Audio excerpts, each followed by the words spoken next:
People living with type 1 diabetes, effective management of the illness is critical to good health. But for those without private health insurance, access to equipment to help regulate blood glucose levels can cost thousands of dollars every year. So today, the Medical Journal of Australia is calling for all diabetes patients to have equal access to the best technology. Andrikopolous is the CEO of the Australian Diabetes Society, and he joins us now from Melbourne. Good morning to you. Welcome to News Breakfast. Good morning, Lisa. How are you? I'm great. Treatment's come a long way, hasn't it, for people who suffer from diabetes? Just tell us what's been going on in that regard. Oh, look, treatment for type 1 diabetes, particularly technology for type 1 diabetes over the last decade or so has increased or developed exponentially, with continuous and flash glucose monitors now being available, as well as very sophisticated insulin pumps. They can suspend the delivery of insulin if your blood glucose level is too low. So just explain, for people who aren't familiar with this, it used to be the prick on the finger. Do people still do that, or you've got all this new technology that enables them to avoid that? So you have a choice now. You have the choice of doing finger pricking, or you can have access to a continuous glucose or a flash glucose monitor. The issue that we have in Australia at the moment is that there is a federal government subsidy for continuous and flash glucose monitors that does not cover all people with type 1 diabetes. Why not?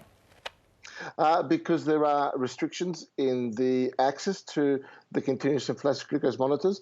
All people under the age of 21 can get access to CGM, continuous glucose and flash glucose monitors, but as soon as you hit the age of 21, you have to have a concession card holding to be able to continue to have access. So what kind of money? Adult. Yeah, so what kind of money does that mean for people if they're having to pay for it out of their own pocket? Yes, so it's around about, it could be around about $200 a month. So, $2,500 per year. To access continuous glucose monitoring. Insulin pumps are a lot more expensive than that. A unit could cost up to $10,000 to buy and perhaps $2,500 to $4,000 to maintain per year.